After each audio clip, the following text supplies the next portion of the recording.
প্ৰিয় দৰ্শক, এই ভিডিঅ'ত মই আপোনালোকলৈ লৈ আনিছোঁ এটি নিয়োগৰ বতৰা আৰু এই নিয়োগৰ বতৰাটো জড়িত হয় বিভিন্ন শিক্ষক পদৰ লগত। শিক্ষক পদ খালী হৈছে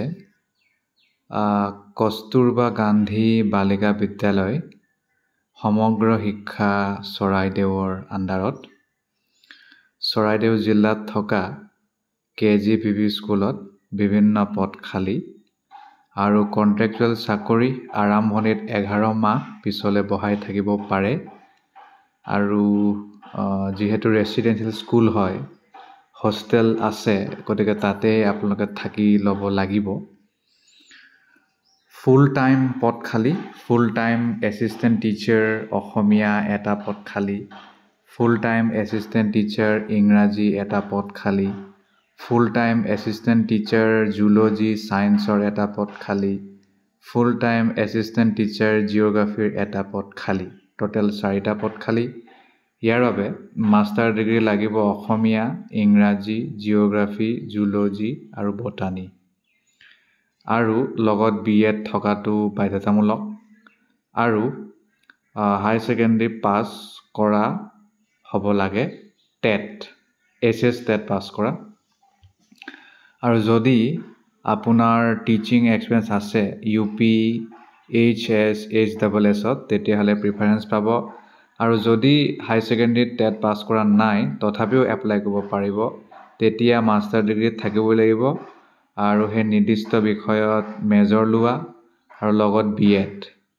আৰু যদি আপাৰ প্ৰাইমেৰী, হাই স্কুল, হাই ছেকেণ্ডেৰী লেভেলত এক্সপিৰিয়েঞ্চ আছে তেতিয়াও প্ৰিফাৰেঞ্চটো পাব। যদি আপুনি হাই ছেকেণ্ডেৰী টেট পাছ কৰিছে 22,000 টকা প্ৰতিমাহে লাভ কৰিব। যদি নাই কৰা তেতিয়াহ'লে 20,000 টকা প্ৰতিমাহে লাভ কৰিব। বয়স 45 বছৰতকৈ তলত 1 জানুৱাৰী 2025ত। ইয়াৰ বাহিৰে নেক্সট চাকৰিৰ নামটো হৈছে part time assistant teacher. Part time assistant teacher পদ খালী হৈছে অসমীয়া, পাৰ্ট টাইম এছিষ্টেণ্ট টিচাৰ পদ খালী হৈছে হিন্দী। ইয়াৰ কাৰণে মাষ্টাৰ ডিগ্ৰী অসমীয়া নহ'লে হিন্দী লগত BEdটো থাকিব লাগিব।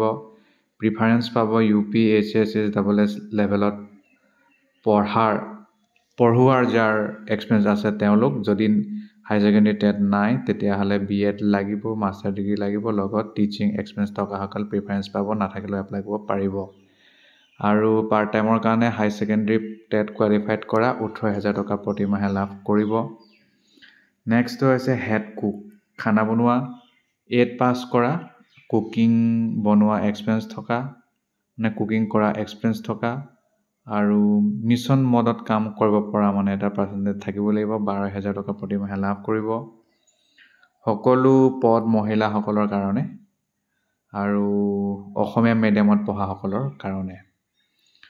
ৰিলেক্সেশ্যন SC, ST, OBC য'ত যি দিব লগা আছে দিব। যদি আপুনি টেট পাছ কৰা নাই, চাকৰিটো পালে, তেতিয়াহ'লে 3 বছৰৰ ভিতৰতে HS টেটটো পাছ কৰিব লাগিব। আৰু যিসকলে অলৰেডি KGVV স্কুলত কাম কৰি আছে তেওঁলোকে এপ্লাই কৰিব নোৱাৰিব। এজন ব্যক্তিয়ে এটা চাকৰিৰ কাৰণে এপ্লাই কৰিব পাৰিব। প্লেইন পেপাৰত এপ্লিকেশ্যনটো পঠাব লাগিব লিখি মেলি। যিটো চাকৰিৰ কাৰণে এপ্লাই কৰিছে তাৰ নাম, এপ্লিকেণ্টৰ নাম, পাৰ্মানেণ্ট এড্ৰেছ আৰু communication address, phone number, date of birth, শিক্ষাগত অৰ্হতা, ৱৰ্কিং এক্সপিৰিয়েঞ্চ, লগত passport size photograph, self attested যিমান ডকুমেণ্ট আছে মেট্ৰিকৰ পৰা আৰম্ভ কৰি এডুকেশ্যনেল, নন এডুকেশ্যনেল, আৰু জমা দিব লাগিব district mission coordinator SSA Charaideo by 10 ডিচেম্বৰলৈকে। শ্বৰ্ট লিষ্টেড সকলক 15 ডিচেম্বৰত মাতিব আৰু ভেৰিফিকেশ্যন ইণ্টাৰভিউ হ'ব DMC SSA চৰাইদেউত। ছেপাৰেট কল লেটাৰ আপোনাক নিদিয়ে ইণ্টাৰভিউ যাবৰ কাৰণে। ইমানেই কথা, ধন্যবাদ।